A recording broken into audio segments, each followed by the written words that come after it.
प्रिय छात्रों, आज मैं सिविल सर्विस मेन एग्जामिनेशन 2023 में मैथिली भाषा एवं साहित्य का जो प्रश्न पत्र है उसमें क्या क्या प्रश्न पूछे गए हैं और उनका मानक उत्तर क्या होना चाहिए वो मैं आप लोगों को बताऊंगा। तो प्रश्न पत्र 1 का जो सेक्शन ए है, जो भाषा विज्ञान से संबंधित है, उस भाषा विज्ञान से संबंधित सेक्शन में क्या क्या प्रश्न पूछे गए हैं वो मैं बता रहा हूं और उनका उत्तर क्या होना चाहिए, कैसे छात्रों को उत्तर लिखना चाहिए, उनका जो एक आइडियल आंसर है वो क्या होना चाहिए, वो मैं विश्लेषणात्मक ढंग से आपको बता रहा हूं। तो पूरा वीडियो देखिए, तब आप जान सकेंगे कि प्रश्नों का उत्तर किस प्रकार लिखना चाहिए। एक सटीक उत्तर जो है वो टू द पॉइंट क्या होना चाहिए। तो आप पूरा वीडियो जब देखेंगे तो प्रश्नों के पैटर्न को भी समझ सकेंगे जो करंट अभी 2023 में पूछा गया है, और आप आंसर राइटिंग में क्या क्या पॉइंट्स उसमें होने चाहिए वो आप जान सकेंगे। तो आइए, सेक्शन ए में जो है पहला प्रश्न जो है वो नोट्स लिखना है, टिप्पणी लिखना है 150 शब्दों में। तो उसमें जो पहला जो इसमें टॉपिक है वो दिया गया है भारोपीय भाषा परिवारक महत्व। भारोपीय भाषा परिवारक महत्व, ये 150 शब्द में लिखना है। तो सबसे पहले इसमें ये लिखना होगा कि भारोपीय भाषा विश्व की सबसे समृद्धतम एवं प्रसिद्ध भाषा परिवार है। और इसका जो पूछ रहा है महत्व, मतलब इम्पोर्टेंस पूछ रहा है, क्योंकि प्रश्न क्या पूछा जा रहा है वो जब तक आप नहीं समझ पाएंगे तब तक उसका आंसर आप सही नहीं लिख पाएंगे।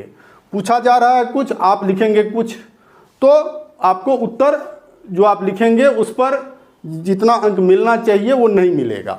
तो यहाँ पूछ रहा है भारोपीय भाषा परिवार का महत्व, इम्पोर्टेंस पूछ रहा है। तो इसका जो है पॉइंट वाइज इसमें लिखेंगे। पहला पॉइंट लिखेंगे भाषा बोलने वालों की संख्या सर्वाधिक। लिखेंगे कि भारोपीय भाषा परिवार के भाषाभाषियों की संख्या विश्व में सबसे अधिक है। इसीलिए स्पष्ट है कि इसका भौगोलिक विस्तार भी विश्व में सबसे अधिक क्षेत्रों में है। यह इसका पहला जो है महत्व हुआ। दूसरा जो है लिखेंगे सर्वाधिक भाषा। इसमें लिखेंगे कि इस भाषा परिवार में, एहि भाषा परिवार में सबसे अधिक भाषा सब अछि और सबसे अधिक भाषा जे छै से भारोपीय भाषा परिवार के एकटा बृहद भाषा परिवार के रूप में भाषा परिवारक मानचित्र पर चिन्हित करैत अछि। तो ये इसका दूसरा पॉइंट हो गया। तो इसी तरह से पॉइंट वाइज जो है वो लिखना है।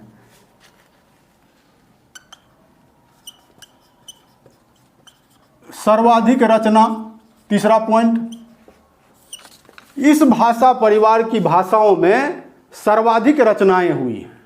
जाहिर है कि भाषा परिवार में, भारोपीय भाषा परिवार में सबसे अधिक भाषाएं हैं, तो रचनाएं जो इस भाषा में हुई है साहित्य के अंतर्गत विभिन्न विधाओं में, सो इस भाषा परिवार में सबसे अधिक रचनाएं मिलती हैं। तो ये भी इसका एक महत्वपूर्ण पक्ष है। चौथा जो है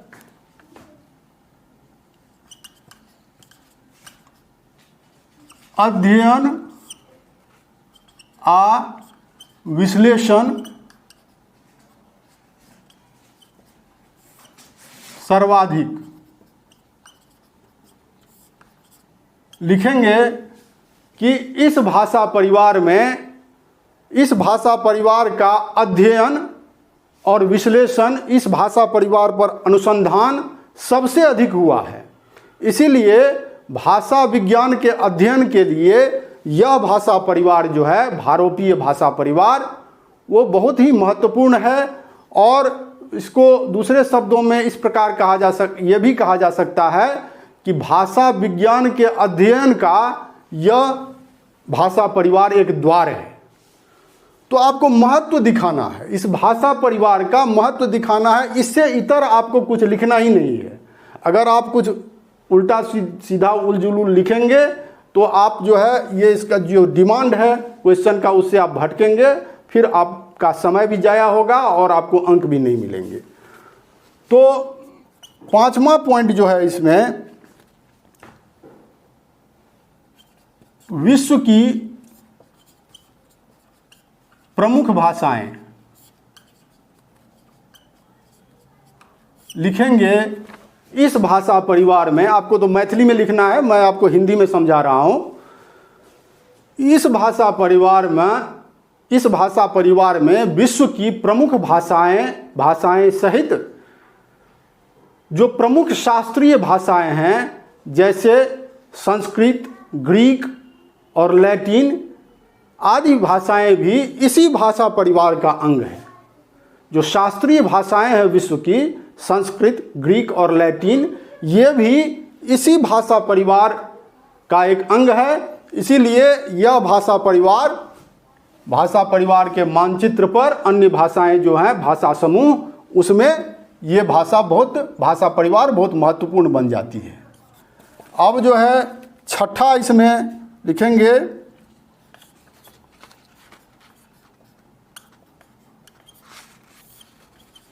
तुलनात्मक भाषा विज्ञानक आधार।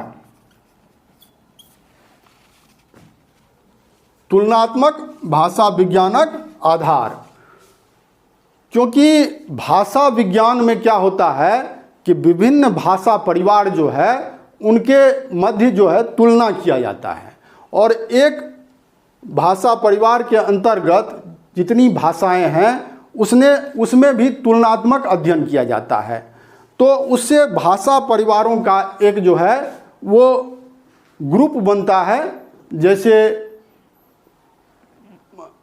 आर्य भाषा जो है, प्राचीन आर्य भाषा में भारत ईरानी शाखा, इसके अलावा जो है अन्य जो विश्व भाषा परिवार है उसमें उसकी भाषाएं, और भारोपीय भाषा परिवार में जैसे टूटनिक, केल्टिक, बाल्टिक, जर्मनिक इत्यादि, लैटिन आदि जो भाषाएं हैं, उनके बीच जो है तुलनात्मक अध्ययन जब करते हैं तो भाषाओं के समूह का वर्गीकरण होता है।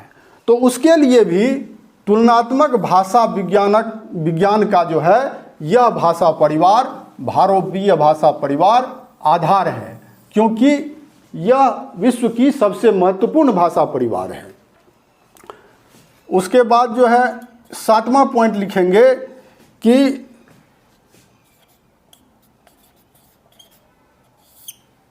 प्राचीन ज्ञान, दर्शन, उन्नत सभ्यता, आ विकासक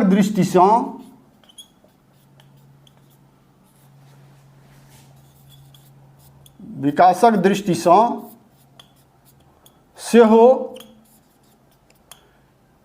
ई भाषा परिवार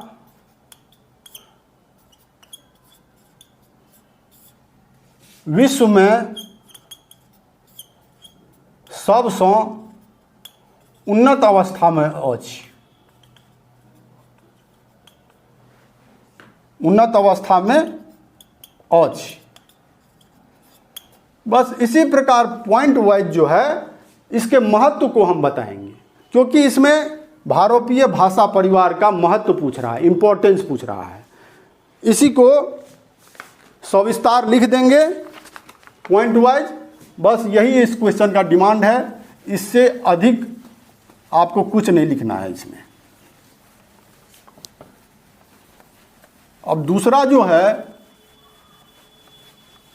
दूसरा देखिए बी जो है इसका नोट्स में, और ये अनिवार्यतः आपको लिखना ही है। ये जो नोट्स का सेक्शन होता है पहला क्वेश्चन का भाषा विज्ञान में, वो अनिवार्य होता है। अब दूसरा है बी, भाषाक विशेषता आ प्रवृत्ति। भाषा का विशेषता पूछ रहा है, भाषा में क्या क्या गुण होते हैं और भाषा की क्या प्रवृत्ति होती है, ये पूछ रहा है। बस इसी पर फोकस करना है, इससे ज़्यादा जो है आपको इसमें कुछ नहीं लिखना है। तो इसको भी पॉइंट वाइज लिखेंगे कि भाषा के निम्नलिखित विशेषता आ प्रवृत्ति होइत अछि, और पॉइंट देंगे भाषा एक संपत्ति, भाषा एकटा संपत्ति। इसमें लिखेंगे किसी भी समाज के लिए भाषा उसकी संपत्ति होती है। कोनो समाजक लेल भाषा ओकर संपत्ति होइत अछि। भाषाक जन्म समाज में होइत अछि और समाजे में एकर विकास होइत अछि। भाषा का जन्म समाज में होता है और समाज में ही भाषा का विकास होता है। तो भाषा एकटा संपत्ति। मैं संक्षेप में बता रहा हूँ, जो भी पॉइंट आप लिखेंगे उसको थोड़ा इससे और विस्तार में लिखेंगे। दूसरा जो है भाषाक प्रवाह, ये सब विशेषता लिख रहे हैं, इसी में भाषा की प्रवृत्ति भी आ जाएगी। लिखेंगे कि भाषा का प्रवाह जो है वो अविच्छिन्न होता है। भाषा का प्रवाह अविच्छिन्न होइत अछि। कालक प्रवाह में भाषा विकास करैत जाइत अछि और एहिमे जे छै नव नव शब्द, नव नव शब्दावली के समावेश होइत जाइत अछि। भाषा जे छै कोनो व्यक्ति नहीं तो भाषा को उत्पन्न कऽ सकैत अछि और नहीं ओकरा नष्ट कऽ सकैत अछि। भाषा कालक प्रवाह में ओ जे छै अपन विकास यात्रा के जे छै जारी रखने रहैत अछि। बस भाषा के प्रवाह में ये लिख देना है। तीसरा जो है भाषा संप्रेषणक माध्यम, संप्रेषणक माध्यम। इसमें लिखेंगे भाषा संप्रेषणक माध्यम होइत अछि। भाषा के लिखित अथवा मौखिक रूप में एक दूसरा के सामने व्यक्त कयल जा सकैत अछि। मौखिक रूप से या लिखित रूप से भाषा को व्यक्त किया जा सकता है एक दूसरे के सामने, और एक दूसरे के भावों को इसके माध्यम से समझा जा सकता है, क्योंकि भाषा जो है संप्रेषण का सबसे सशक्त माध्यम है। बस यही लिख देना है। चौथा जो है भाषा सर्वव्यापक। इसमें लिखेंगे भाषा सभी जगह व्याप्त रहता है।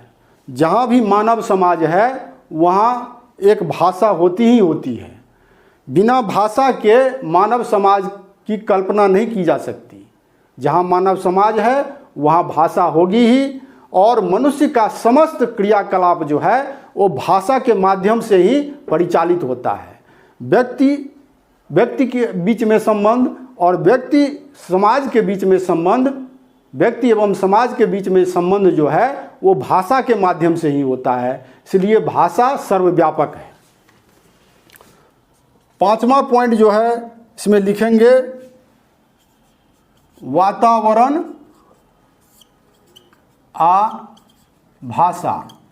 इसमें लिखेंगे व्यक्ति जेहन वातावरण में रहैत अछि ओहने भाषा ओ ग्रहण करैत अछि। जेहन वातावरण में रहैत अछि ओही प्रकार के भाषा ओ सीखैत अछि, ओही प्रकार के भाषा में ओ निपुण होइत अछि। भाषा जन्मजात नहीं होइत छै। कोनो व्यक्ति समाज में रहि कऽ, परिवार में रहि कऽ ओ जन्म के साथ जो ओकरा परिवार में भाषा बाजल जाइ छै वह भाषा ओ सीखैत अछि जकरा मातृभाषा कहल जाइत छै। और जेहन वातावरण में ओ रहैत अछि ओहने प्रकार के भाषा ओकरा भऽ जाइत छै। ताहि दुआरे शिक्षित समूह के भाषा अलग, अशिक्षित समूह के भाषा अलग, हर वर्ग जे छै ओकर भाषा में कनि अंतर भऽ जाइ छै। किया तऽ जे वातावरण में व्यक्ति रहै छै ओहने प्रकार के भाषा ओ बजैत छै। तो ई भाषा के प्रवृत्ति भेलै, प्रवृत्तियों एहिमे सबटा में आबि गेलै।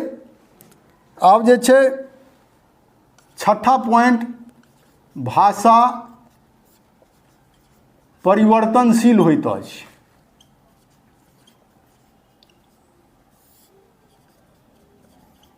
भाषा परिवर्तनशील होइत अछि।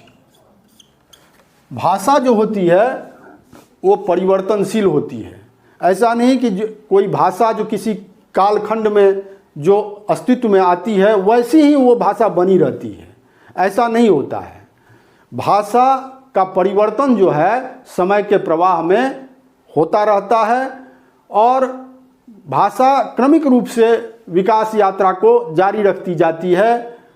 और जो तत्कालीन भाषा है उसमें साहित्यकार साहित्य का निर्माण करते हैं। इसीलिए मैथिली के संदर्भ में भी हम देखते हैं कि प्राचीन मैथिली जो अभट्ट थी, फिर मध्यकालीन मैथिली जो विद्यापति का काल था, विद्यापति और उनके परवर्ती कवियों का, उसमें कैसी मैथिली भाषा है।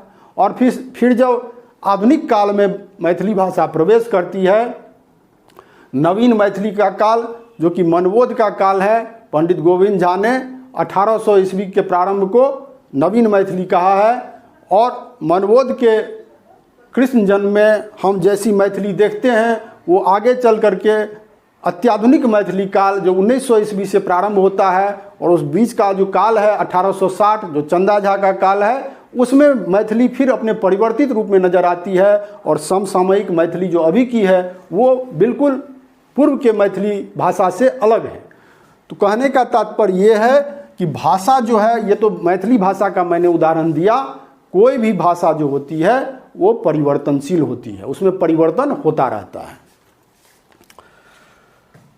फिर जो है 7वां इसमें देंगे भाषा का ढांचा।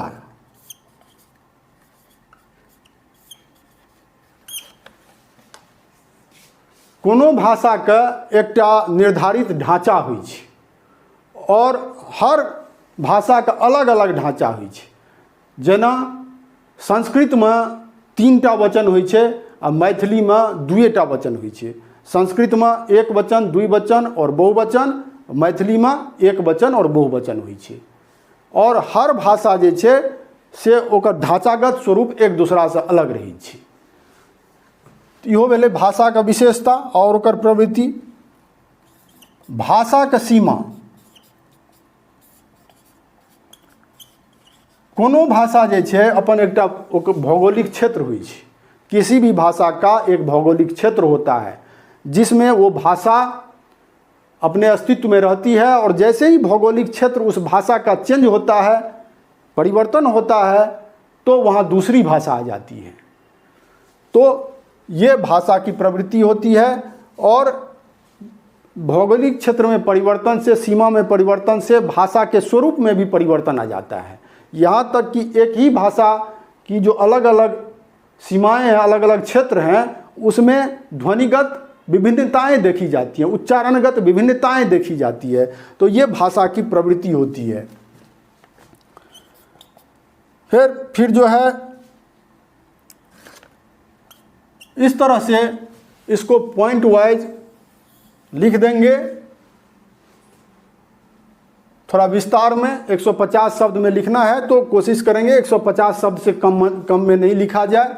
तो ये भाषा की विशेषता और प्रवृत्ति, इसको इसी प्रकार से लिखा जाएगा। और मैंने पहले भी कहा कि जो पूछा गया है बस उसी तक सीमित रहना है, उससे इतर कुछ भी नहीं लिखना है, क्योंकि यहाँ समय सीमा भी होती है। अगर आप जो पूछा गया वो लिखेंगे ही नहीं और इधर उधर की बातें लिखेंगे तो फिर आपको नंबर जो है एक्सपेक्टेड मार्क्स नहीं दिए जाएंगे। अब यहाँ पर जो है, यहाँ देखिए तीसरा जो पॉइंट है सी, भाषा वैज्ञानिक सुभद्र झा। पहला का सी जो है वो क्या है? पहला का सी भाषा वैज्ञानिक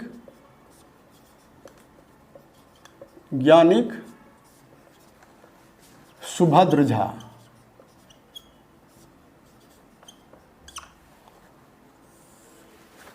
अब ये भाषा वैज्ञानिक सुभद्र झा पर नोट्स लिखने के लिए कहा गया है, तो बस इसमें छात्र इतना ही जानते हैं कि फॉर्मेशन ऑफ मैथिली लैंग्वेज इनका एक पुस्तक है, बस उसकी चर्चा करनी है। वो तो है ही, उसकी चर्चा तो करनी ही है, लेकिन मैथिली भाषा विज्ञान के विकास में इनका और भी अवदान है बहुत सारा, वो भी लिखना है। जैसे मैथिली भाषा का भाषा विज्ञानक आधार पर एकटा सशक्त और समृद्ध भाषा के रूप में प्रतिष्ठित करना, और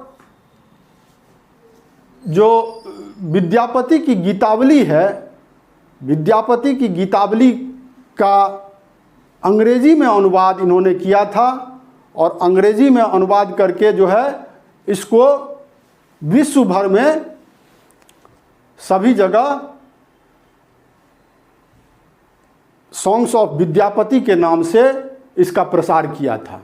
तो विश्व के विद्वानों ने भी ये जाना कि विद्यापति ने किस प्रकार से गीत लिखे हैं। जैसे गुरुवर रविंद्रनाथ टैगोर की गीतांजलि का जब अंग्रेजी में अनुवाद हुआ तो समूचे विश्व ने जाना कि गीतांजलि में क्या है।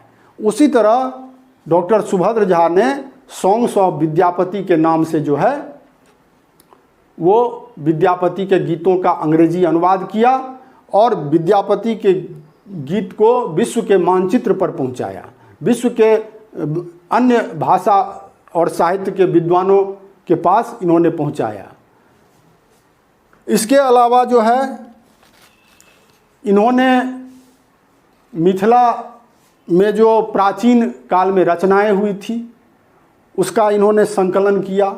विभिन्न साहित्यकारों द्वारा जो रचनाएं की गई थी इसका इन्होंने संकलन किया, उसका संपादन किया और उसको जो है मैथिली भाषा साहित्य के भंडार के रूप में इन्होंने परिगणित किया और इनके इस कार्य के द्वारा मैथिली भाषा साहित्य का जो भंडार है वो समृद्ध हुआ। फिर इनका एक ये भी कार्य है कि इन्होंने मैथिली अकादमी में साहित्य अकादमी में मैथिली भाषा साहित्य को शामिल करने के लिए जो 5 विद्वानों की समिति बनी थी उसमें एक ये भी थे और इन्होंने बहुत ही धारदार तरीके से तर्क के द्वारा मैथिली भाषा और इसका जो साहित्य है वह बहुत ही समृद्ध है, सशक्त है, इसको बहुत ही प्रभावी ढंग से विद्वानों के समक्ष रखा और इनके अकाट्य तर्क से सहमत होते हुए विद्वानों ने मैथिली साहित्य को साहित्य अकादमी का जो मान्य भाषा है उसमें स्थान दिया। तो ये सारी बातें आपको इसमें लिखनी होंगी। और इनका जो है इनकी 3 कृतियां हैं, इन्होंने 3 पुस्तक लिखे हैं। जिसमें पहला है प्रवास जीवन, दूसरा है यात्रा प्रकरण शतक,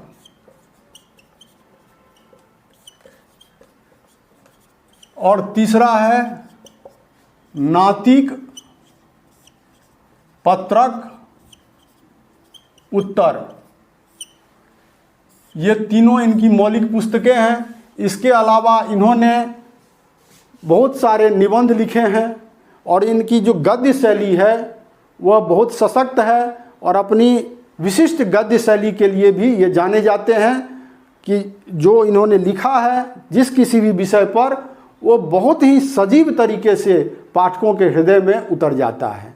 तो अपनी विशिष्ट गद्य शैली के लिए भी ये जाने जाते हैं। Formation of Maithili language, Maithili व्याकरण, इन्होंने मैथिली भाषा विज्ञान को इस पुस्तक के माध्यम से इन्होंने एक संबल दिया, एक स्तंभ का कार्य इनकी इस पुस्तक ने किया। तो ये सारी बातें आपको भाषा वैज्ञानिक सुभद्र झा में लिखनी होंगी। फिर जो है ये इसमें लिखना है। अब आपने क्या लिखा, कहाँ से पढ़ा, क्या आपको समझाया गया, ये तो आप ही जानते होंगे, लेकिन ये इन सारी बातों का इसमें जिक्र होना चाहिए आंसर में, तभी आपको अच्छे अंक आएंगे। अब जो है जो डी है इसका क्वेश्चन का, डी है प्राक ज्योतिरीश्वर काल, ज्योतिरीश्वर काल।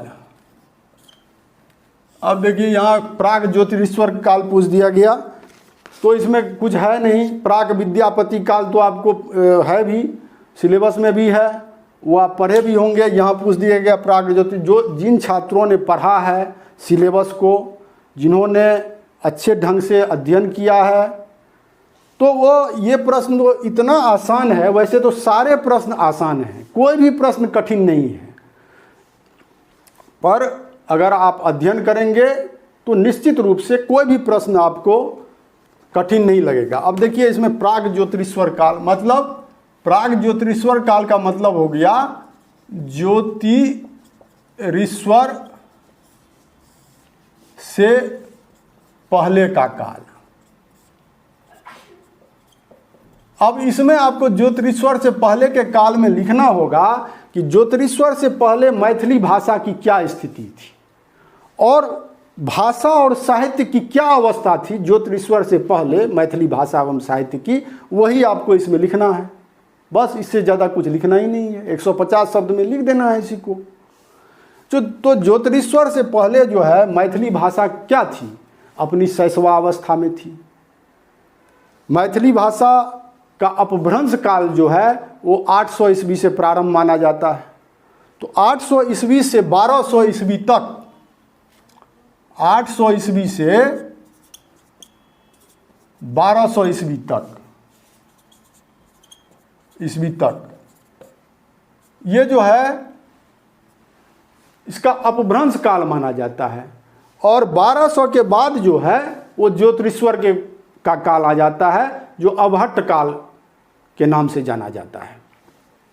तो 800 से 1200 में यहाँ जो 800 और 900 ईस्वी के बीच मैथिली भाषा का पृथक अस्तित्व स्पष्ट नहीं हुआ था।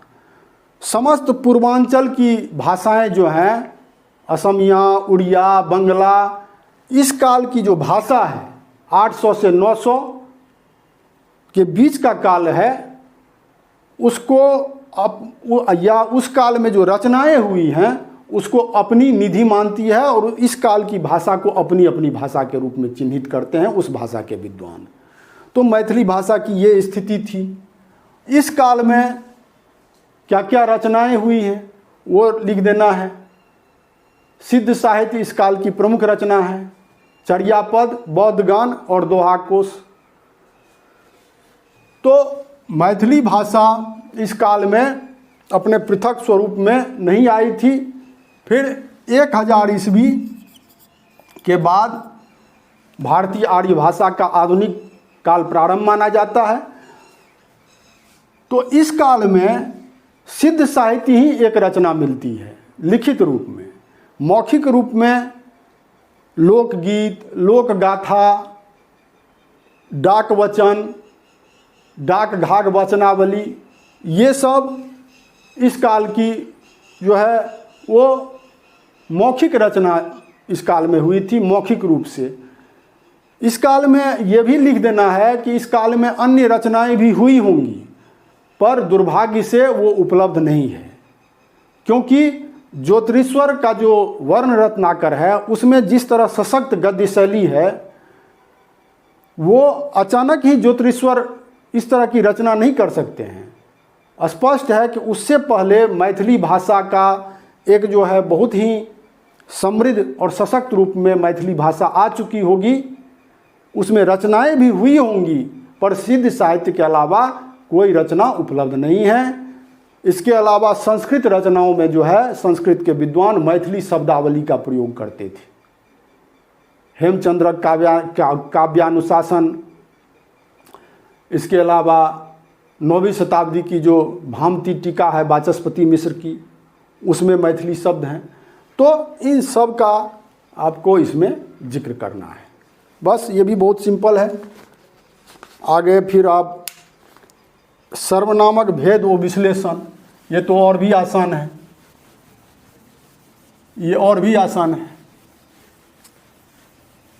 ये है ई क्वेश्चन, ई सर्वनामक भेद अविश्लेषण। पहले तो सर्वनाम की परिभाषा दे देंगे और एक उदाहरण दे देंगे। उसके अलावा उसके बाद जो है सर्वनाम के जो 5 भेद होते हैं, वो पांचों भेद पुरुषवाचक,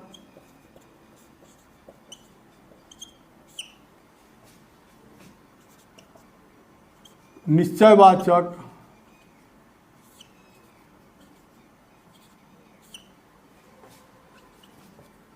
अनिश्चयवाचक, पुरुषवाचक में भी 3 होते हैं, उत्तम पुरुष, मध्यम पुरुष और अन्य पुरुष। ये जो है तीनों लिख देना है उदाहरण के साथ, और साथ ही इसके जो 5 भेद होते हैं वो सोदाहरण लिख देना है। बस प्रश्नवाचक और संबंधवाचक, निश्चयवाचक, अनिश्चयवाचक, चौथा होता है प्रश्नवाचक सर्वनाम, और 5वां होता है संबंधवाचक। ये 5 भेद इसके लिख करके इसका उदाहरण सहित इसमें लिख देना है। विश्लेषण यही हो गया। तो इसमें ये पूछ ही रहा है सर्वनामक भेद व विश्लेषण। बस ये आपका पहला क्वेश्चन जो है खत्म।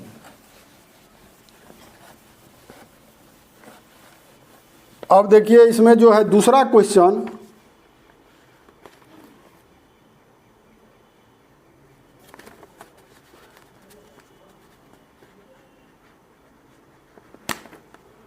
अब्राहम ग्रियर्सन, दूसरा है अब्राहम ग्रियर्सन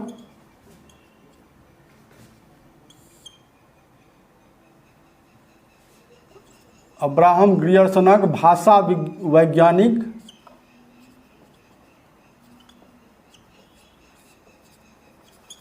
कृति सँ परिचय कराओ। ये 20 नंबर का प्रश्न है, 20 मार्क्स का प्रश्न ही है। अब अब्राहम ग्रियर्सन का मैथिली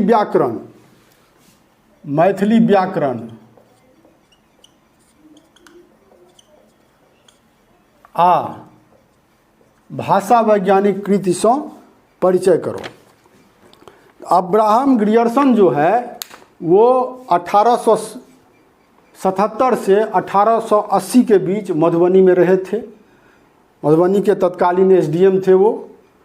और अब्राहम ग्रियर्सन का संक्षिप्त परिचय देते हुए इनके गुरु जो रॉबर्ट एटकिंसन थे भाषा वैज्ञानिक के रूप में इनका जो व्यक्तित्व है, इसमें इनके गुरु का भी योगदान है। उन सब बातों की चर्चा करते हुए और फिर जो है ये लिखेंगे कि अब्राहम ग्रियर्सनक मैथिली व्याकरण आ भाषा वैज्ञानिक कृति के संबंध में जे हिनक अवदान अछि तकरा दू कोटि में विभाजित कयल जा सकैत अछि। मैथिली भाषा के सरकारी स्तर पर मान्यता प्रदान करबाक हिनक प्रयास और मैथिली के जे विभिन्न रचना सब छै तकर संकलन, संपादन, विवेचन आ प्रकाशन, ई दू कोटि में एकरा बाँटल जा सकैया। हिनक जे अवदान छनि तकरा इनका मानना था कि मैथिली भाषा को जब तक सरकारी सहायता नहीं मिलेगी तब तक इस भाषा को इसका उचित स्थान जिसकी वो हकदार है वो उसे प्राप्त नहीं हो सकता। इसके लिए उन्होंने सरकारी स्तर पर भी प्रयास किया और मैथिली भाषा और इसकी विभिन्न बोलियों का इन्होंने व्याकरण लिखा और इस संबंध में मैथिली भाषा को इसका उचित स्थान दिलाने के लिए इन्होंने कई लेख लिखे। ये पहले पाश्चात्य विद्वान थे जिन्होंने मैथिली भाषा को एक स्वतंत्र और सशक्त भाषा माना और इसको इन्होंने स्थापित किया, क्योंकि इनसे पहले जितने भी पाश्चात्य विद्वान थे वो मैथिली भाषा को हिंदी भाषा का एक अंग मानते थे, हिंदी भाषा की एक बोली मानते थे। पर इन्होंने यह सिद्ध किया कि मैथिली भाषा हिंदी की बोली नहीं है, इसका अपना एक अलग व्याकरण है, इसकी अपनी जो है एक स्वतंत्र भाषा है। दूसरा, इन्होंने जो लिंग्विस्टिक सर्वे ऑफ इंडिया है, भाषा विज्ञान की इनकी पुस्तक, ये तो आपको पता है ही। सबसे पहले ग्रियर्सन ने इस बात को स्थापित किया कि मैथिली भारोपीय भाषा के अंतर्गत प्राच्य समूहक मागधी से उत्पन्न एक स्वतंत्र भाषा है। ग्रियर्सन ने मैथिली के जो प्राचीन कवि थे उनकी रचनाओं का संकलन किया और उनका संपादन किया और उसको जो है वो लोगों के सामने में लाया। इसके अलावा उन्होंने मैथिली का जो शिष्ट और लोक साहित्य है उसका भी संकलन किया, उसका संपादन किया। लोक साहित्य के क्षेत्र में उन्होंने गीत सलहेशक, गीत निवारक और गीत दीना भद्रिक, इसका संकलन किया। फिर उन्होंने जो मैथिली भाषा जिसको बिहारी भाषा कह करके उन्होंने संबोधित किया, हार्नले नाम के विद्वान के साथ मिलकर के बिहारी भाषा का तुलनात्मक विवेचन इन्होंने प्रस्तुत किया।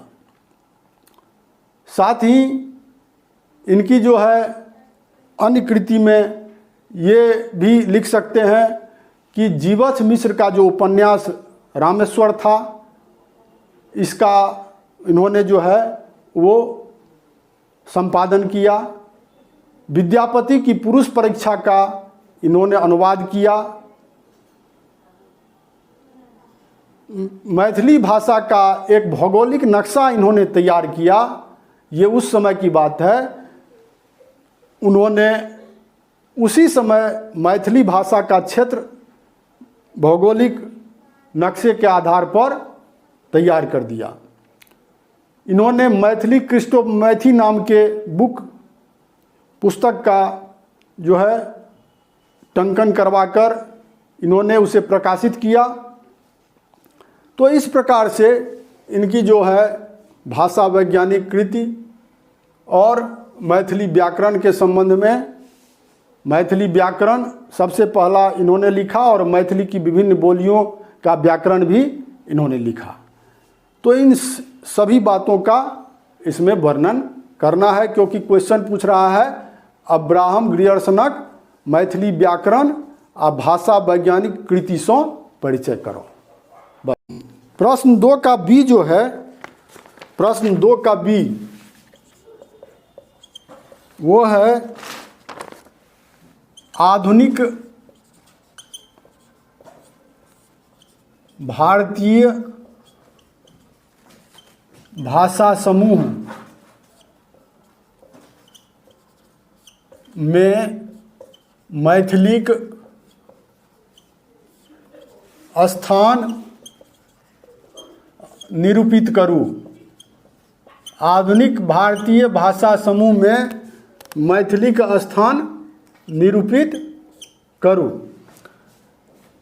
या आधुनिक भारतीय भाषा समूह में मैथिली का स्थान निरूपित करने के लिए कहा जा रहा है।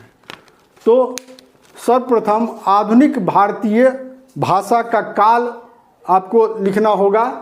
पहले आपको ये दिखाना होगा कि प्राचीन भारतीय आर्य भाषा, प्राचीन भारतीय आर्य भाषा, इसका काल क्या था? 1500 बीसी से 500 बीसी।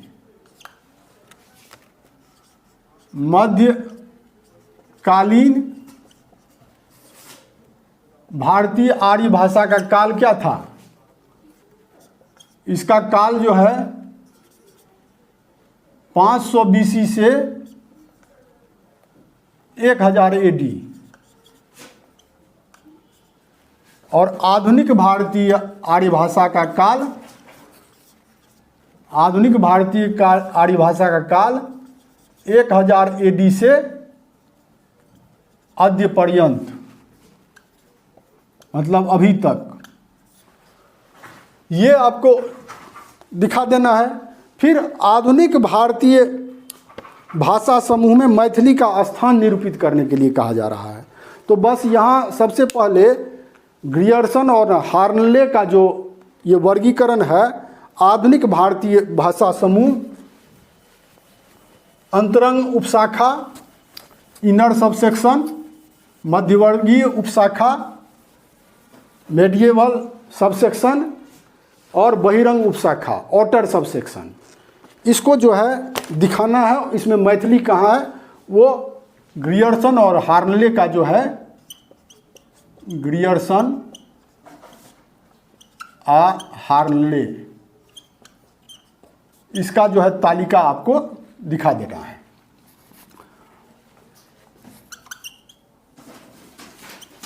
आधुनिक भारतीय भाषा समूह, यहाँ लिखा जाएगा कि प्रसिद्ध भाषा वैज्ञानिक ग्रियर्सन आ हार्नले आधुनिक भाषा समूह से में मैथिली का स्थान यही प्रकार देखौने छथि। अब बस ये जो है यहाँ तालिका आ जाएगा। अंतरंग, मैं यहाँ शॉर्ट में लिख रहा हूँ, अंतरंग, मध्यवर्गीय,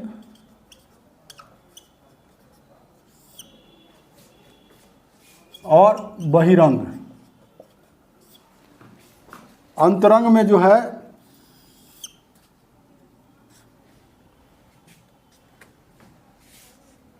मध्यवर्गीय में पूर्वी हिंदी,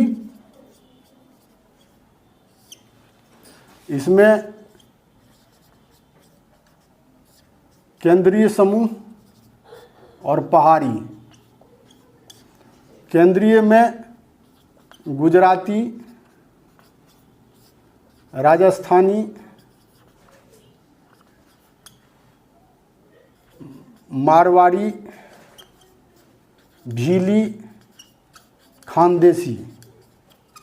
और पहाड़ी में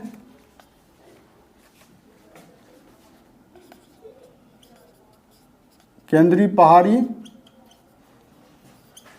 पश्चिमी पहाड़ी। मध्यवर्गीय में पूर्वी हिंदी हो गया, और इसमें जो है बहिरंग में प्राच्य समूह, दक्षिणात्य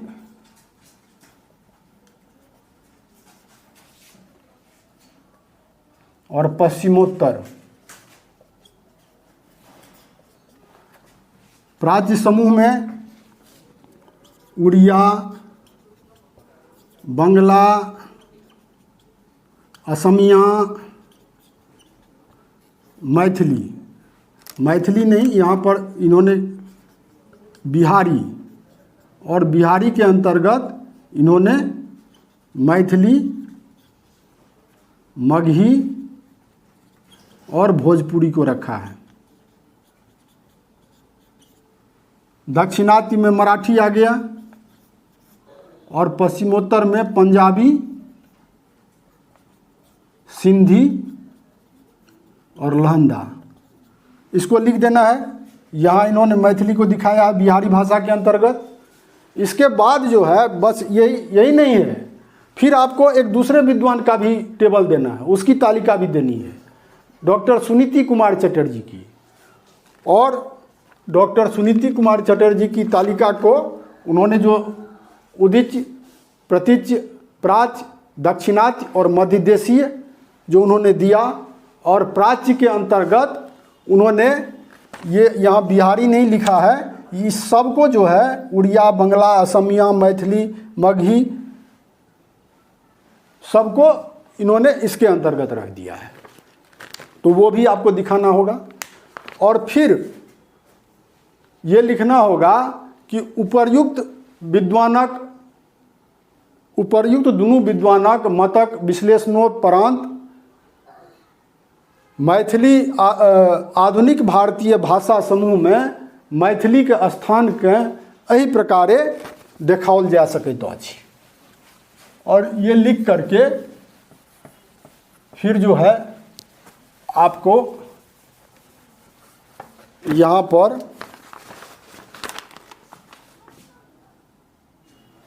ऊपर से ऐसे लेना है, यहाँ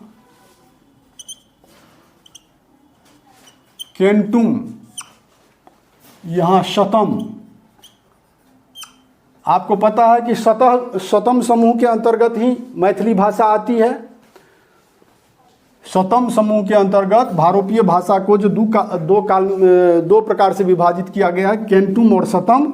तो शतम समूह के अंतर्गत ही ये संस्कृत आती है और इसी में मैथिली भाषा है।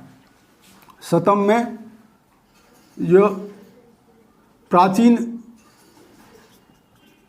भारतीय आर्य भाषा संस्कृत, इससे फिर निकाल देंगे मध्यकालीन, इसका काल भी दे देंगे यहाँ पर 1500 से 500 BC, जो मैंने ऊपर में बताया था। मध्यकालीन भारतीय आर्य भाषा 500 BC से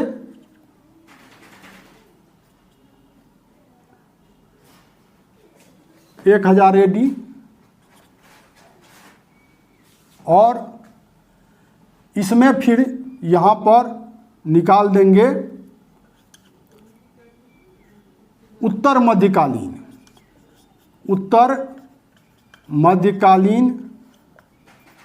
आर्य भाषा।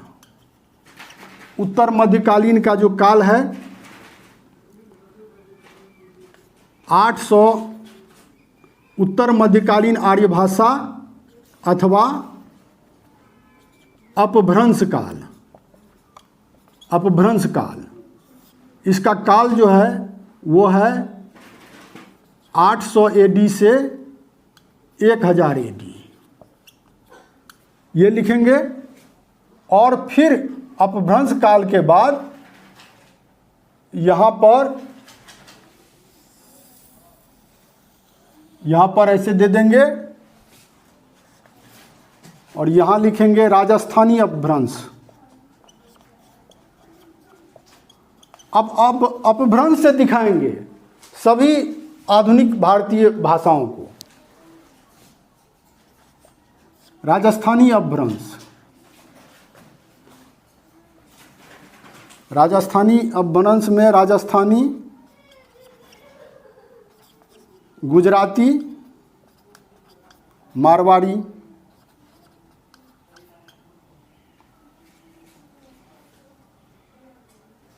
मागधी अपभ्रंश, मागधी अपभ्रंश में असमिया, उड़िया, बंगला, मैथिली। फिर यहाँ पर अर्धमागधी अपभ्रंश, अर्धमागधी अपभ्रंश में भोजपुरी, अवधी, छत्तीसगढ़ी। महाराष्ट्रीय अपभ्रंश, इसमें जो है मराठी को रख देंगे।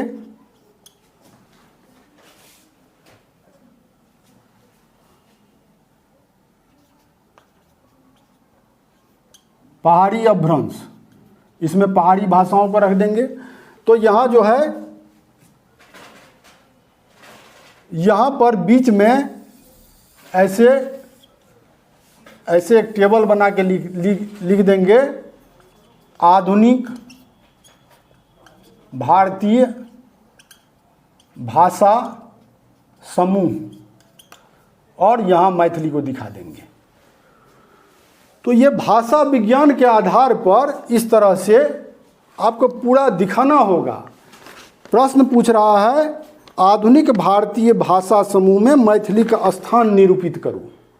तो ये ऐसे नहीं कि कुछ भी लिख दिया, ये लिख दिया कि मैथिली भाषा एकटा सशक्त भाषा थिक, एकर अपन अलग व्याकरण अछि, अन्य आधुनिक भाषा जकाँ इहो संविधानक 8म अनुसूची में दर्ज अछि, साहित्य अकादमी में अन्य आधुनिक भारतीय भाषा जकाँ एकरो मान्यता प्राप्त छे। ये सब तो हुआ इसका स्थूल विवेचन। लेकिन सूक्ष्म जो है इसमें क्वेश्चन का अभिप्राय यही है, आधुनिक भारतीय भाषा समूह में मैथिली का स्थान दिखाइए। ये भाषा विज्ञान का क्वेश्चन है। आप ये सब भी लिख सकते हैं, जो मैंने बाद में कहा कि स्थूल रूप से जो दिख रहा है कि साहित्य अकादमी की मान्यता प्राप्त भाषा है, संविधान की 8वीं अनुसूची में दर्ज भाषा है, तो अन्य आधुनिक भाषाओं की तरह इसका भी ये स्थान है। पर ये तो आप बाद में लिखेंगे, पर आपको भाषा विज्ञान के आधार पर आधुनिक भारतीय भाषाओं में मैथिली कहाँ पर है और कैसे निकली हुई है, वो आपको दिखाना होगा। फिर अगर प्रश्न रहता कि मध्यकालीन भारतीय आर्य भाषा में मैथिली का स्थान निरूपित करूं, तो मध्यकाल का पूरा आपको प्राकृत से लेना होता।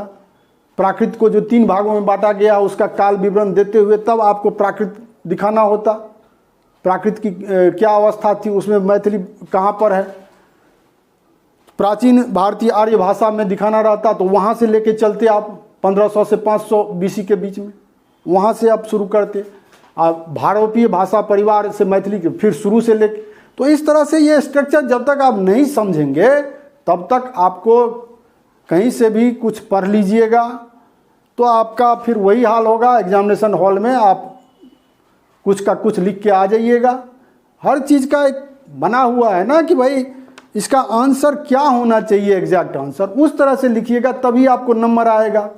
और नहीं तो बस सालों साल पढ़ते रहिए, गार्जियन से पैसा लेते रहिए और सफलता आपको कभी दर्शन देगी नहीं। मैथिली भाषा एवं साहित्य से अगर सफलता हासिल करना चाहते हैं यूपीएससी की परीक्षा में, तो आपको इस तरह से समझना होगा, पढ़ना होगा बातों को।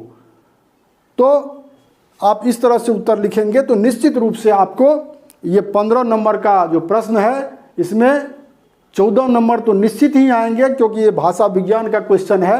आपको इस तरह से लिखने पर 14 नंबर आएंगे, 15 भी आ सकते हैं। अब चलिए,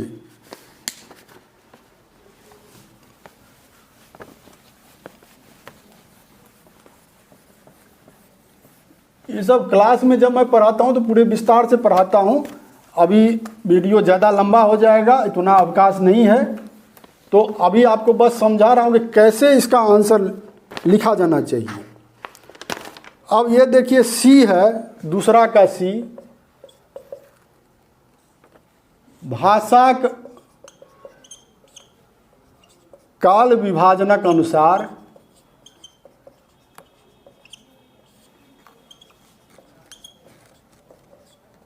भाषा का काल विभाजनक अनुसार मैथिली साहित्यक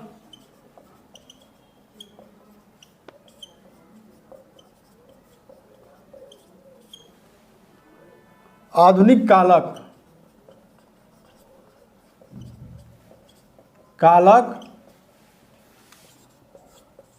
विषय वस्तु से परिचय कराओ।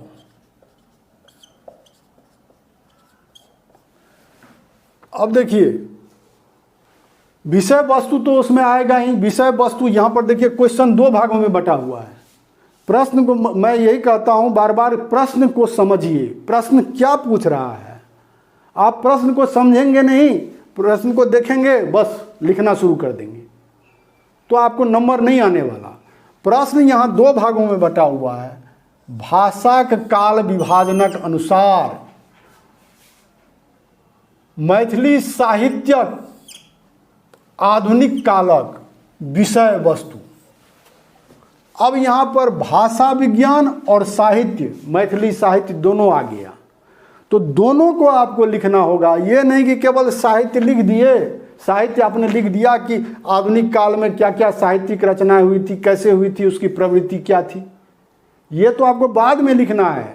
पहले तो आप जो क्वेश्चन जो दो पार्ट में बटा हुआ है, भाषा का काल विभाजन के अनुसार भाषा का काल विभाजन कीजिए, उसको आधुनिक काल में लाइए मैथिली को, तब आप उसका जो है मैथिली साहित्य आधुनिक काल में क्या क्या रचनाएं हुई थी, रचना प्रवृत्ति क्या थी, वो आप लिखिएगा। केवल आधुनिक काल की रचना प्रवृत्ति को दिखा दीजिएगा, भाषा का यहाँ पर काल विभाजन आपने करके दिखाया ही नहीं कि आधुनिक काल की मैथिली भाषा कैसे पहुँची आधुनिक काल में। तो यहाँ भाषा का काल विभाजन के अनुसार, तो यहाँ पर जो है लिखना है कि भाषा विज्ञानियों ने भाषा भारतीय आर्य भाषा को 3 कालों में विभाजित किया है। प्राचीन आर्य भाषा 1500 से 500 BC, मध्यकालीन भारतीय आर्य भाषा 500 BC से 1000 AD और आधुनिक भारतीय आर्य भाषा 1000 AD से अद्य पर्यंत अभी तक। अब 1000 AD से अद्य पर्यंत में जो हम आते हैं तो यहाँ अब 1000 AD से माना जाता है समस्त आधुनिक भारतीय भाषाओं का कालारंभ 1000 AD से प्रारंभ माना जाता है। पर उसमें जो है आपको यहाँ पर बाइफर्केशन करना है। यहाँ पर आपको मैथिली को लेके चलना है, आपको तो अन्य भाषाओं को लेके चलना नहीं है। तो यहाँ पर प्राचीन मैथिली भाषा,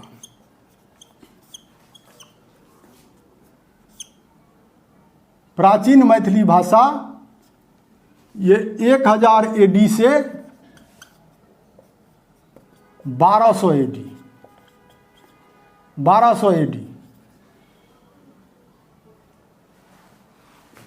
1000 AD से 1200 AD। अब 1200 AD में जो क्या होता है, ज्योतिषवर का काल प्रारंभ हो जाता है। तो इसमें लिखना है कि प्राचीन मैथिली भाषा जो थी उसकी अवस्था क्या थी। वो जो है अपभ्रंश काल से जन्मी हुई एक भाषा थी। अपभ्रंश में जो है वो प्राचीन मैथिली की झलक मिलती है। जो मागधी अपभ्रंश है उसमें प्राचीन मैथिली की झलक मिलती है। और लेकिन वो जो है आधुनिक काल नहीं है। यहाँ पूछा जा रहा है मैथिली साहित्य का आधुनिक काल, लेकिन आपको ये दिखाना होगा कि कहाँ पर आधुनिक काल, मैथिली भाषा का आधुनिक काल। ये तो समस्त भाषाओं का हो गया ना, 1000 AD से अभी तक सभी भाषाओं का हो गया। तो यहाँ पूछ रहा है भाषा का काल विभाजन के अनुसार, इसीलिए ये आपको लिखना होगा कि भाषा का जो काल विभाजन विद्वानों के द्वारा किया गया है, आधुनिक भारतीय आर्य भाषा का कालारंभ होता है 1000 AD से। अब जो है प्राचीन मैथिली भाषा 1000 AD से 1200 AD। अब मध्यकालीन मैथिली भाषा का काल माना है विद्वानों ने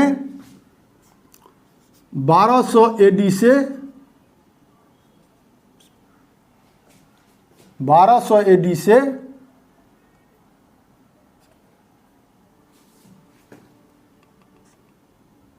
1700 AD।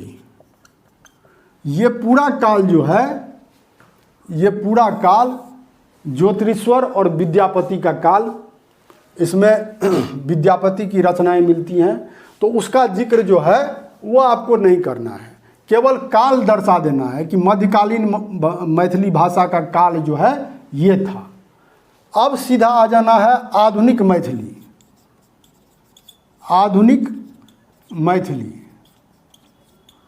आधुनिक मैथिली भाषा का काल 1800 ईस्वी, जिसको पंडित गोविंद झा ने नवीन मैथिली भी कहा है। तो ये उसका काल है 1800 ईस्वी या 1800 AD। तो 1800 ईस्वी में जो है मनवोध का कृष्ण जन्म हम लोग देखते हैं। फिर आते हैं अत्याधुनिक मैथिली।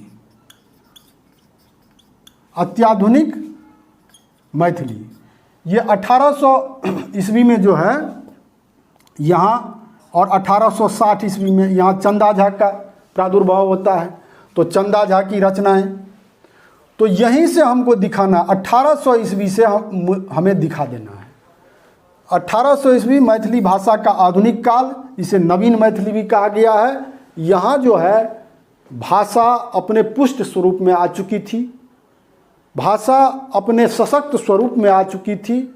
मैथिली भाषा ने प्राचीन मैथिली और मध्यकालीन मैथिली के काल को पार करते हुए इन दोनों कालों में मैथिली भाषा अत्यधिक समृद्ध होती गई, नए नए शब्दों का समावेश होता गया, और लोक कंठ में जो विराजमान मैथिली भाषा थी उसको साहित्यकारों ने अपनाया, और जिसका दर्शन हमें मनवोध के कृष्ण जन्म में होता है, जिसमें ठेठ ग्राम्य शब्दावली का प्रयोग हुआ है, सरल शब्दावली का प्रयोग हुआ है। और उससे हम आगे बढ़ते हैं तो 1860 ईस्वी चंदा झा की जो रचनाएं हैं उसमें हमें आधुनिक मैथिली के दर्शन होते हैं।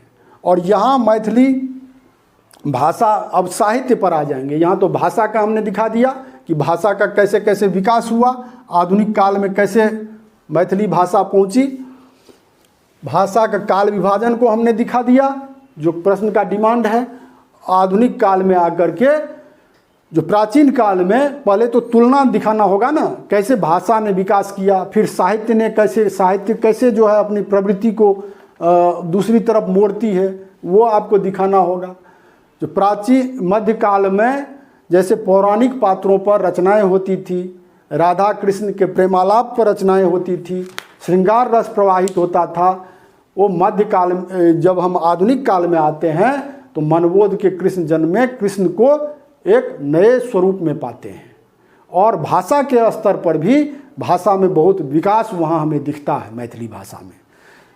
फिर आधुनिक काल में 1860 ईस्वी में जब हम आते हैं तो वहाँ चंदा झा की जो रचनाएं हैं उसमें मैथिली भाषा और अपने उन्नत और आधुनिक स्वरूप में है। फिर वहाँ साहित्य में आते हैं कि पौराणिक पात्रों का जिस तरह मध्यकाल में चित्रण होता था, जन सामान्य की समस्याओं से रचनाकारों का कोई लेना देना नहीं था, वहाँ चंदा झा ने अपनी रचनाओं में, चूँकि साहित्य जो है समाज का दर्पण होता है, तो मध्य जो आधुनिक काल में चंदा झा ने जन सामान्य की जो समस्या है, उसका जो दुख है, दर्द है, हर्ष है, विषाद है, जो समसामयिकता है, उसको अपने साहित्य में जगह दिया। और यहाँ साहित्य की धारा जो है वो परिवर्तित हो जाती है पूर्व के काल से। फिर अत्याधुनिक मैथिली का काल, अत्याधुनिक मैथिली का काल जो है वो 1900 ईस्वी से प्रारंभ होता है। और यहाँ जो साहित्य की विभिन्न विधाएं हैं, सब में मैथिली साहित्य में अन्य भाषा साहित्य की तरह मैथिली साहित्य में भी रचनाएं शुरू हुई, और नाटक, कथा, उपन्यास, गद्य आदि जो है वो लिखे जाने लगे।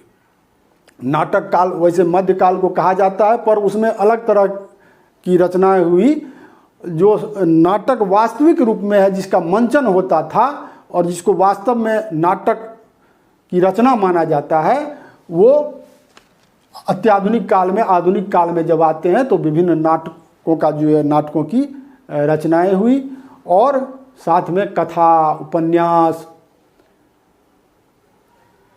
महाकाव्य, इसके अलावा जो है गल्प, साहित्य की विभिन्न जो धाराएं हैं वो प्रस्फुटित हुई और अन्य भाषा साहित्य के समानांतर मैथिली भाषा में भी विभिन्न रचनाएं होने लगी। बस यही जो है सो दिखाना है आपको आधुनिक काल में साहित्य की क्या प्रवृत्ति थी। विषय वस्तु जो है परिचय कराने से कह रहा है, बस यही कर देना है, इसी को विस्तार से लिख देना है बस। अब जो है अगला है तीसरा क्वेश्चन।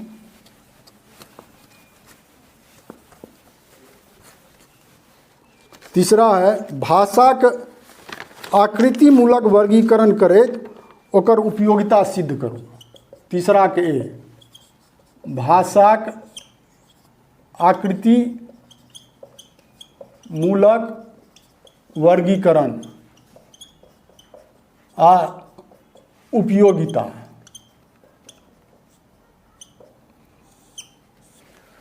भाषा का आकृति मूलक वर्गीकरण। भाषा वैज्ञानिकों ने जो है भाषा को, विश्व की समस्त भाषाओं को दो प्रकार से वर्गीकृत किया है, आकृति मूलक और पारिवारिक या ऐतिहासिक वर्गीकरण। इसमें जो है, और यहाँ पूछ रहा है आकृति मूलक वर्गीकरण, तो यहाँ पारिवारिक वर्गीकरण पर नहीं जाना है, सीधे आकृति मूलक वर्गीकरण में इसका जो है भेद है उसको दिखा देना है। अयोगात्मक और योगात्मक, अयोगात्मक और योगात्मक। अयोगात्मक भाषा क्या है, इसका उदाहरण यहाँ पर देते हुए इसका वर्णन कर देना है। और योगात्मक के तीन भेद हैं, श्लिष्ट योगात्मक, श्लिष्ट योगात्मक, अश्लिष्ट योगात्मक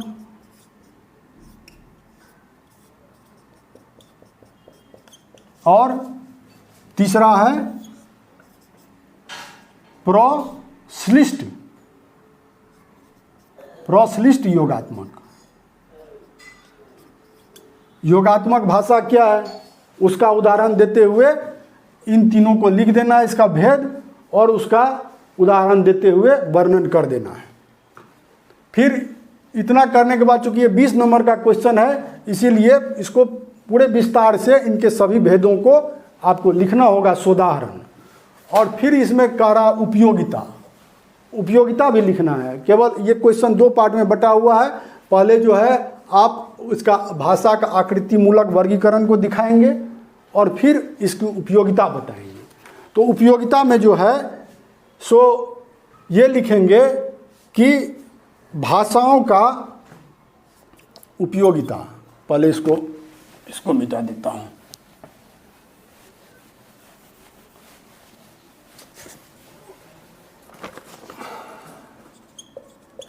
उपयोगिता,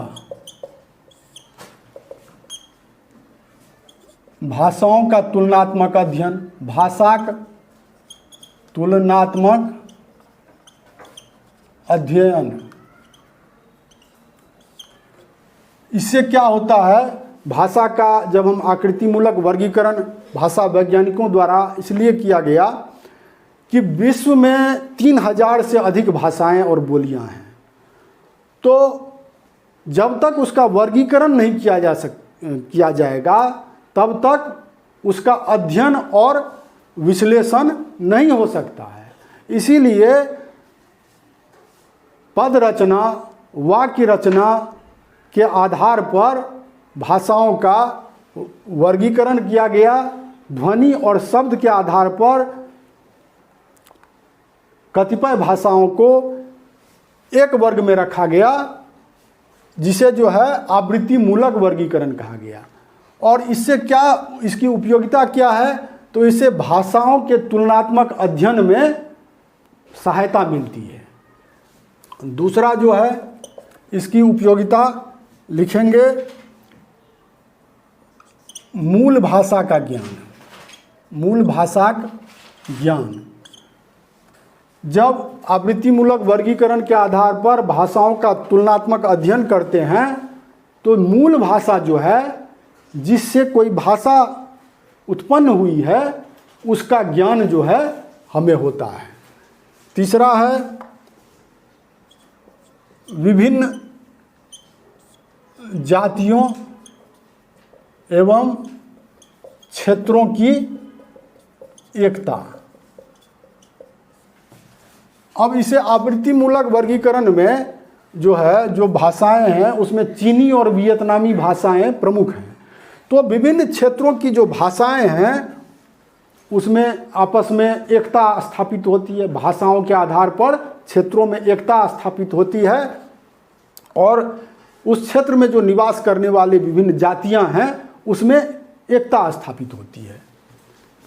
चौथा इसकी उपयोगिता में लिख देंगे बंधुत्व की भावना।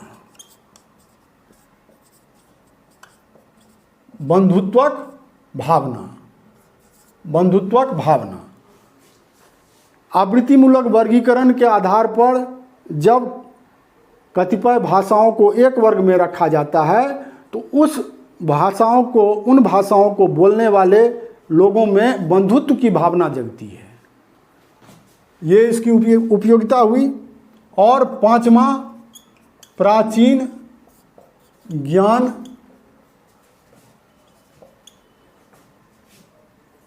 प्राचीन इतिहास का ज्ञान।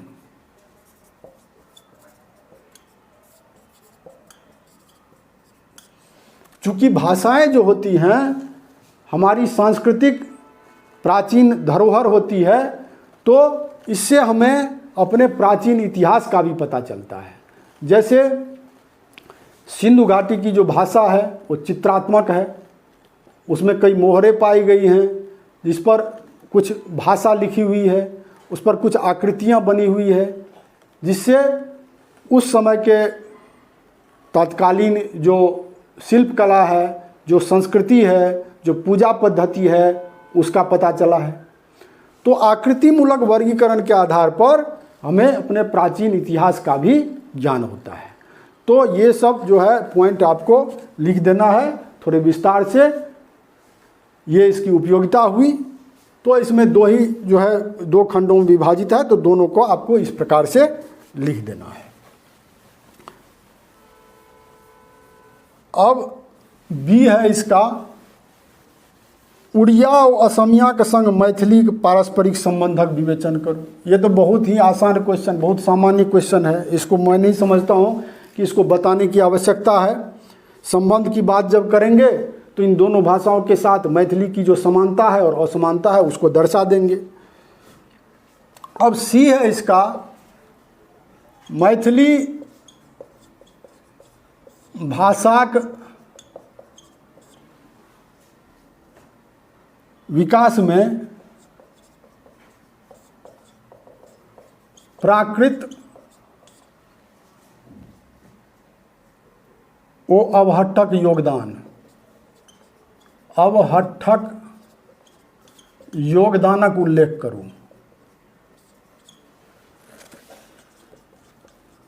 यह भी भाषा विज्ञान का क्वेश्चन है।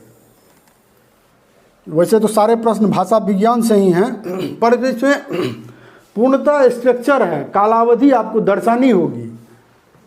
मैथिली भाषा के विकास में प्राकृत और अवहट्ठक योगदान, तो इसमें मध्यकाल से आपको लेना है। जैसे मैंने पिछले प्रश्न में बताया आपको, मध्यकालीन भारतीय आर्य भाषाओं को जो 3 काल में बांटा गया है उसको दर्शा देना है। और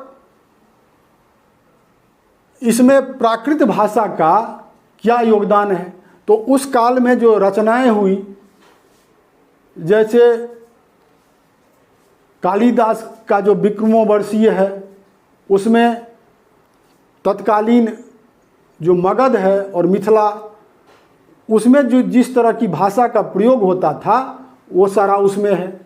आम जन के, वैसे तो संस्कृत में नाटक है, पर आम जन के बोलचाल में जिस भाषा का प्रयोग हुआ है, आचार्य रमानाथ झा ने भी अपने प्रबंध संग्रह में कहा है कि एना लगैत अछि, एहन प्रतीत होइत अछि जे प्राचीन मिथिला के जनपदीय मिथिला का वो भाषा हुए। फिर इसके अलावा जो है, जो बौद्ध साहित्य हम देखते हैं जो पाली में लिखी गई है, और भगवान महावीर का जो उपदेश है उसमें जिस तरह की भाषा का प्रयोग हुआ है वो भी प्राकृत में है, और ये बौद्ध साहित्य पाली में है। तो इनमें जिस भाषा का प्रयोग हुआ है वो प्राचीन मैथिली भाषा की तरह लगती है। तो मैथिली भाषा प्राकृत जो मध्यकाल की भाषा थी उसमें भी अपने अस्तित्व में थी, और उसका काल आपको दर्शा देना है, और इन सभी साहित्य का जो साहित्यिक रचनाएं हुई उसका उसमें जिक्र करना है। फिर अवहट्ट काल में आते हैं। अवहट्ट काल 1200 ईस्वी से इसका प्रारंभ माना जाता है। ज्योतिरीश्वर की जो वर्ण रत्नाकर है, जो एक बहुत ही समृद्ध गद्य साहित्य है। किसी भी भाषा में पहले पद्य रचना होती है तब गद्य की रचना होती है, और मैथिली भाषा में क्या है कि गद्य ही अत्यंत पुष्ट अवस्था में हमें पहले दिग्दर्शन हो जाता है। तो जाहिर है कि उससे पहले मैथिली ने अपने पुष्ट स्वरूप को प्राप्त कर लिया था, तभी ज्योतिरीश्वर वर्ण रत्नाकर जैसी पुष्ट भाषा, मैथिली भाषा जो उसमें है, उस मैथिली भाषा को लेकर के इतनी जो है विशद व्याख्यात्मक गद्य रचना कर सके। तो 1200 ईस्वी से अवहट्ट का हम जो है काल दर्शाएंगे, और इसमें फिर इसी अवहट्ट भाषा को लेकर के विद्यापति, ज्योतिरीश्वर के वर्ण रत्नाकर और धूर्त समागम से प्रभावित होकर के अवहट्ट में इन्होंने कीर्तिलता की रचना की, जो कि अवहट्ट में है। और फिर अवहट्ट और जो ये प्राकृत भाषा है, मध्यकालीन भाषा और उत्तर मध्यकालीन भाषा, जो मैंने आपको बताया अवहट्ट, उसका मैथिली भाषा के विकास में बहुत ही अहम योगदान है, क्योंकि प्राकृत और अवहट्ट ने मैथिली भाषा के विकास में एक पीठिका का काम किया, एक आधार का काम किया। और फिर मैथिली भाषा जो है, चूँकि भाषा परिवर्तनशील होती है, मैथिली भाषा विकास करती है। यहाँ आपको काल दर्शाना है, उस काल में जो साहित्य रचनाएं हुई उसकी अवस्था क्या थी, भाषा, मैथिली भाषा का कैसे अवहट्ट तक विकास हुआ। अपभ्रंश में भी आपको जाना है, केवल प्राकृत नहीं, फिर अपभ्रंश दिखाना है। अपभ्रंश जो है फिर आकर के फिर अवहट्ट में आएंगे, और अवहट्ट में फिर ज्योतिरीश्वर का वर्ण रत्नाकर और इन सभी रचनाओं को दिखाना है। और इन सभी रचनाओं के बाद जो है वो जब मध्यकाल में आते हैं, जो उत्तर मध्यकाल के बाद जब हम विद्यापति के काल में आते हैं, 1400 ईस्वी से प्रारंभ माना जाता है। और फिर जो कि मैथिली की जो मध्यकालीन मैथिली भाषा का जो मध्यकाल है वहाँ पर आएंगे, तो 1400 ईस्वी से प्रारंभ, तो 1350 ईस्वी में विद्यापति का जन्म होता है। और फिर जो है वो मध्यकालीन मैथिली भाषा विद्यापति की गीतावली में जैसे हमें मिलती है, तो उससे पहले मैथिली भाषा ने अपने पुष्ट स्वरूप को प्राप्त कर लिया था, अपने पृथक स्वरूप को प्राप्त कर लिया था, अपनी पहचान को स्थापित कर लिया था। और जन सामान्य में जो प्रचलित मैथिली भाषा थी उसको विद्यापति ने अपनी गीतावली में अपनाया, और मैथिली भाषा एक स्टेप आगे बढ़ करके अवहट्ट से आगे बढ़ गई, और अपने अपेक्षाकृत आधुनिक स्वरूप में विद्यापति की गीतावली में हमें दर्शन उसका होता है। और फिर तो बस हमें इसमें दिखाना है कि प्राकृत और अवहट्ट का क्या योगदान है मैथिली भाषा के विकास में। तो मैथिली भाषा कहाँ से विकास हुआ? विद्यापति के गीतावली से, फिर आधुनिक काल में आते हैं। तो इसका जो है ये दोनों काल का बहुत ही योगदान है मैथिली भाषा के विकास में, चूँकि इस काल में बहुत ही अहम रचनाएं भी हुई हैं। सिद्ध साहित्य अपभ्रंश काल में और ये प्राकृत के काल में जो रचनाएं हुई उस काल में तत्कालीन मैथिली भाषा का स्वरूप था, वो सारा आपको दिखाना होगा इसमें। ऐसे नहीं आप कुछ भी लिख के आ जाएंगे और कहेंगे कि भाई हमने तो लिखा था, हमने तो पूरा लेंथ में आंसर लिखा था, हमें नंबर ही नहीं मिला। नंबर मिलेगा कैसे? आप क्या पढ़ के जाते हो नहीं जाते हो वो आप समझते होंगे, पर क्वेश्चन का जो डिमांड है उसके अनुसार नहीं लिखेंगे तो आपको अंक नहीं मिलेंगे। अब आइए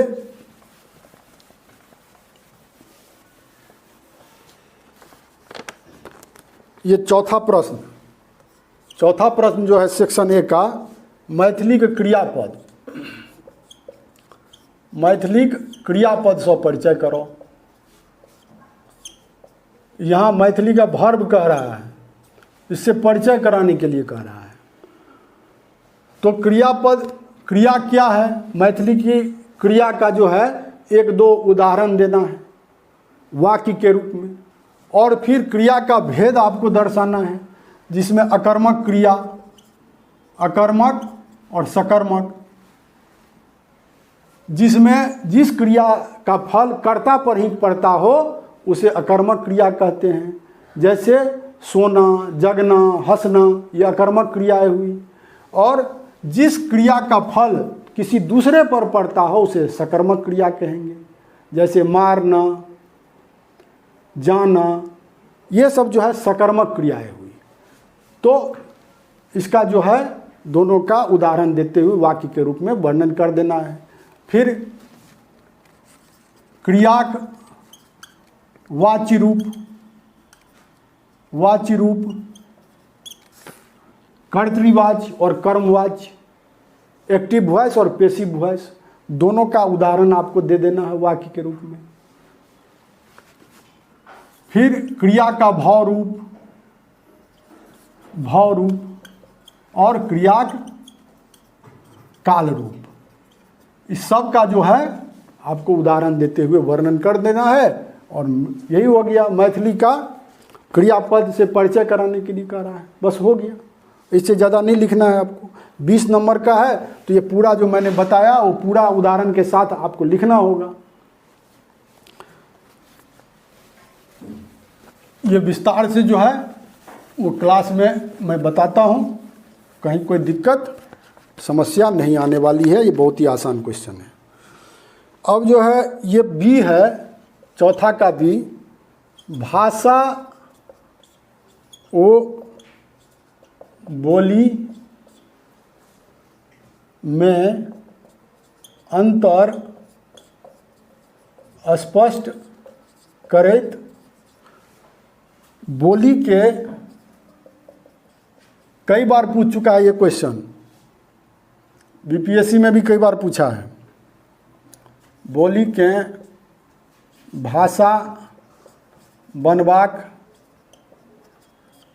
कारणक उल्लेख करो। बहुत ही आसान क्वेश्चन है, कई बार पूछ चुका है, इसमें कुछ बताने के लिए है नहीं। बहुत सिंपल क्वेश्चन है, इसमें कुछ बताने के लिए है नहीं। भाषा और बोली में अंतर बता देना है और बोली कैसे भाषा बनती है, बस सामान्य सा क्वेश्चन है, इसको बताने की ज़रूरत नहीं है। फिर जो है ये सी है,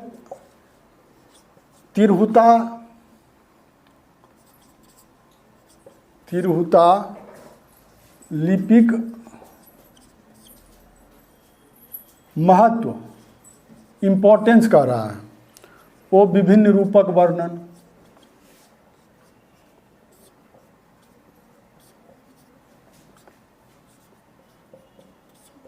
यहाँ जो है महत्व कह रहा है, उद्भव और विकास वाला अलग क्वेश्चन होता है। यहाँ केवल जो है कह रहा है महत्व और इसके विभिन्न रूप का वर्णन। तो महत्व जो है इसको दर्शा देना है, चूँकि मानव जाति से जो है उसकी लिपि जुड़ी रहती है। किसी भी भाव को व्यक्त करने के लिए एक भाषा की ज़रूरत होती है और उस भाषा को किसी खास संकेत चिन्ह द्वारा दर्ज करने के लिए, ताकि वह जो लिखित रूप में भी दर्ज रहे, एक लिपि की ज़रूरत पड़ती है। तो मैथिली की भी जो है एक प्राचीन लिपि है जिसे तिरहुता कहा जाता है। तो लिपि का बहुत ही महत्व है, क्योंकि इससे जो रचनाएं हैं, जो मौखिक रचनाएं हैं, उसको लिखित रूप में दर्ज किया जा सकता है। तो जो अन्य लिपि का महत्व है वही भी तिरहुता लिपि का भी इस दृष्टि से यही महत्व है। इसके अलावा इसमें लिखेंगे कि प्राचीन काल में जो संस्कृत में भी रचनाएं होती थी वो भी तिरहुता लिपि में ही होती थी। लेकिन समयांतराल में, कालक्रम में हमने उस प्राचीन जो मैथिली की अपनी लिपि थी उसको हमने भुला दिया और हमने देवनागरी लिपि को अपनाना प्रारंभ कर दिया, जो कि एक गलत प्रवृत्ति है। चूँकि किसी भी भाषा की जो है ये उसकी लिपि उसकी सांस्कृतिक धरोहर होती है, और मैथिली भाषा की इतनी सुंदर लिपि है जो चित्रात्मक है, जिसमें त्रिभुजाकार, चतुष्कोण, और मिथिला में जो वैदिक मिथिला में जो मंडप का, यज्ञ मंडप का उपयोग होता था, साथ ही शक्ति की उपासना मिथिला में प्राचीन काल से प्रचलित है, तो तंत्र पद्धति शक्ति उपासना के अंतर्गत आती है। तो तंत्र मंत्र से संबंधित जो आकृतियां हैं उसका उपयोग इसमें हुआ है। तो इसमें तिरहुता में मिथिला की सांस्कृतिक झलक भी हमें दिखती है। और सभी भाषाओं ने, सभी आधुनिक भाषाओं जैसे उड़िया, असमिया, बंगला की अपनी अपनी लिपि है। तो मैथिली की भी अपनी एक लिपि है तिरहुता, जिसे हमें कभी नहीं भुलाना चाहिए, क्योंकि मैथिली भाषा अपने सशक्त रूप में, गौरवान्वित रूप में, उन्नत रूप में तभी वो जो है विश्व भाषा परिवार के मानचित्र पर, भारतीय भाषा परिवार के मानचित्र पर सही मायने में आ सकती है, जब हमारी जो अपनी लिपि है, जो इतनी सुंदर लिपि है, जो इतनी सरल है और दिखने में, लिखने में बहुत ही सुबोध है, सरल है और सुंदर लगती है देखने में, उसको हमें अपनाना होगा। हमें हमारी नवीन पीढ़ियों को इस लिपि को अपनाना होगा, हमरा सबका अपनाबऽ पड़त। तखने हमर जे भाषा अछि, जे कि एतेक मधुर भाषा अछि, मौखिक रूप से एतेक कर्णप्रिय लगैए, ओकरा जखन साहित्य में, जे कि हमर पूर्वज सब प्राचीन काल में एही तिरहुता लिपि में सबटा जे छै रचना करै छलाह। एते तक कि विद्यापति जे भागवत गीता लिखने छथि हस्तलिखित, ओहो तिरहुता लिपि में अछि। तो एहि अपन लिपि के जे छै से ओकरा फेर से जीवित केनाइ अछि हमरा सबके, कारण जे ई जे छै तिरहुता लिपि अपन भाषा के एक बहुत सशक्त रूप से रखै के लेल भारतीय भाषा समूहक अंतर्गत तिरहुता लिपि बहुत महत्वपूर्ण अछि। एकर एकटा उदाहरण इहो दऽ सकै छी जे जखन संविधानक 8म अनुसूची में मैथिली भाषा के 2003 में दर्ज कयल गेल, तो ओकर एकटा इहो कारण छलै जे एकर अपन एकटा अलग लिपि छै, तिरहुता लिपि। ई एकटा बहुत सशक्त जे छै कारण छलै है, जाहि के चलते जे छै से एहि मैथिली भाषा के संविधान के 8म अनुसूची में दर्ज कयल गेलै। तो ई सबटा जे छै एकर महत्व भेलै। आब एकर विभिन्न रूपक वर्णन जे हम बतेलहुँ अहाँके, जे चित्रात्मक होइ छै, एहिमे चतुष्कोण और त्रिभुज के प्रयोग होइ छै, जे मिथिला के प्राचीन तंत्र पद्धति छै ओकर चिन्ह सबके प्रयोग होइ छै। एहिमे दर्शा देने छै जे केना व्यंजन और स्वर केना केना लिखल जाइ छै। ई एकर विभिन्न रूप वर्णन भऽ गेलै। बस या जे छै मैं लिख देने छै, यही लिखना है। तो ये भी बहुत ही आसान क्वेश्चन है, फैक्ट बेस्ड है, इसमें ज़्यादा इधर उधर कोई गुंजाइश नहीं है करने की, बहुत आसानी से इसका उत्तर लिखा जा सकता है। तो मैं ये बताना चाहता हूँ कि मेरी ऑनलाइन कक्षा तो चलती ही है।